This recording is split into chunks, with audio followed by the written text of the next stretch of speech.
Hi மக்களே, டயாலிஸ் போயிட்டு வந்தாச்சு. கோயம்புத்தூரில் மழை பார்த்துக்கங்க. அதுக்கப்புறம் நாங்கள் இன்றைக்கி ரெயின் கோட்டும் கொண்டு போகல. என் ரெயின் கோட்டும் பிஞ்சு தான் கிடக்கு. ஏன்னா உள்ளே அந்த மழை தண்ணி இறங்காமல் இருக்கிறதுக்கு ஒரு பாலித்தீன் கவர் மாதிரி கொடுத்து வெளியே பிளாக் கலரில் ஒரு இது மாதிரி இருக்குது. என்னோடது உள்ளேயே அந்த கவர் பிஞ்சு வந்துட்டு, அதனால் அந்த கோட்டை கொண்டு போகிறதே வேஸ்ட்டு தான். எல்லாம் தண்ணியாக தான் மேலே வருதுன்னுட்டு அப்புறம் இன்றைக்கி மழை வர்ற மாதிரியும் தெரியல. ஏன்னா திருப்பூரில் நல்லா காலையில் வெயில் தான் அடிச்சிச்சு. சரி எங்கே மழை வரப்போகுதுன்னு போனால் கோயம்புத்தூரில் மழை. நாங்கள் போகும்போதே ஹாஸ்பிட்டல் போகும்போது 10 மணி இருக்கும். அப்போ இப்படி லைட்டு தூரலாகவே இருந்துச்சு.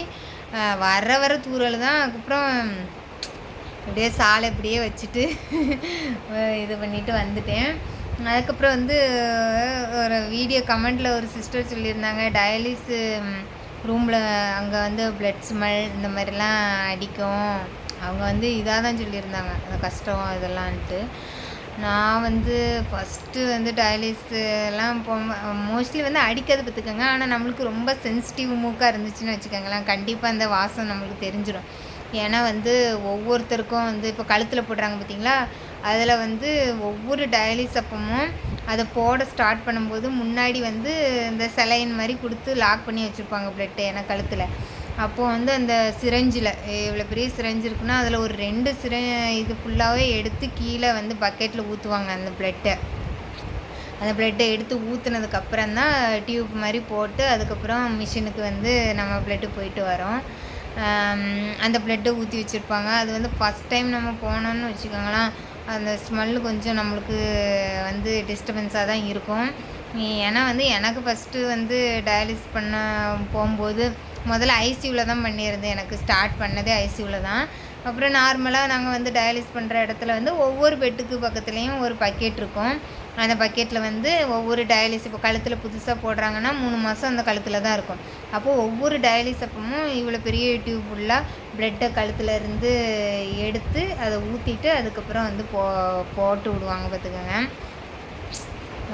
அது என்னன்னு தெரில. ஆனால் முடியும் போது சலைன் மாதிரி ஒன்று கொடுத்து ஒரு 2 சிரஞ்சு கொடுத்து தான் லாக் பண்ணுவாங்க. அதே மாதிரி அதை டயாலிஸ் ஸ்டார்ட் பண்ணும்போது அதே மாதிரி 2 சிரஞ்சு எடுத்து இது பண்ணுவாங்க. அந்த பிளட் ஸ்மெல் இருக்க தான் செய்யும். அதுக்காண்டியே ஏசி போடுவாங்க. ஏசி போட்டு வைப்பாங்க. அப்போது அந்த ஏசி கண்டிப்பாக மிஷினுக்கு தேவைன்னு சொல்லுவாங்க. ஏன்னா ஹீட் ஆகிடக்கூடாது மிஷின்ட்டு. ஏன்னா ஒவ்வொருத்தருக்கும் 4 மணி நேரம் 4 மணி நேரம் ஓடணும் தொடர்ந்து. அது ஏசி போடலைன்னா சில சமயம் இதாக தான் இருக்கும். புதுசாக இருக்கிறவங்க ரொம்ப சென்சிட்டிவ் மூக்குன்னு வச்சுக்கோங்களா, அது சாப்பிடும் போதெல்லாம் ஒரு மாதிரி இருக்கும் பார்த்துக்கோங்க. வேறு வழியே இல்லை. டயாலிஸ் அப்போ 2 மணி நேரம் கழித்து நம்ம சாப்பிட்டோன்னா அதெல்லாம் பழகிரும், அவ்வளோதான். வேறு என்ன பண்ணுறது. பிளட்டு பக்கெட்டு பக்கத்தில் இருந்துச்சுன்னா அது பக்கத்தில் இருந்தால் சாப்பிட்ற மாதிரி இருக்கும். அதுக்காண்டி பக்கெட்டு ஃபுல்லாக வர பிளட்டு வச்சுருப்பாங்களான்லாம் கிடையாது. ஒரு பேஷண்ட்டுக்கு ஒரு தடவை மாற்றிக்கிட்டே தான் இருப்பாள் பக்கெட்டை. அந்த பக்கெட்டை க்ளீன் பண்ணி கொண்டு வச்சுக்கிட்டே தான் இருப்பாள். அந்த அக்கா செல்லும்போது தான் அதுக்கப்புறம் தான் தெரிஞ்சிச்சு எனக்கே, ஆமாம்ல நம்மளும் இந்த பிளட்டு இதை பழகி வந்திருக்கோமே அப்படின்ட்டு. ஏன்னா நான்லாம் முதல்ல ஒரு சின்ன பிளட்டை பார்த்தாலே கிறுகிறுன்னு சித்திராளி. இப்போ நான் பிளட்டுலேயே, ஏன்னா டயாலிஸ் ரூம் போனாலே வேறு வெளியே இல்லை, பிளட்டை பார்த்துக்கிட்டே இருக்க வேண்டியதாக தான் இருக்கும்.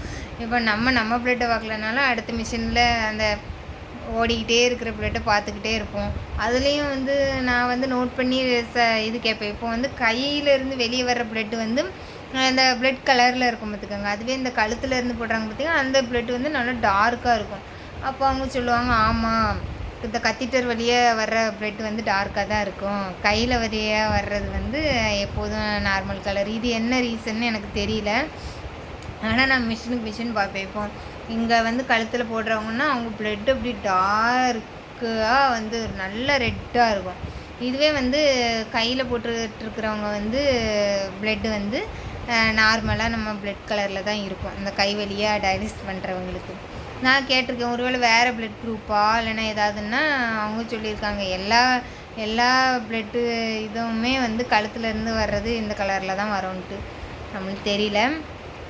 அதான் பாருங்கள், நான் வந்து எந்த அளவுக்கு இருந்தேன்னா ஒரு பிளட்டு பார்த்தாலே கொஞ்சம் கிறுகிறுன்னு வர்ற இதில் இருந்தவா இப்போ வந்து பிளட்டு கூடயே சகஜமாக சாப்பிட்றது வாங்குறதுன்னு அப்படி பழகியாச்சு.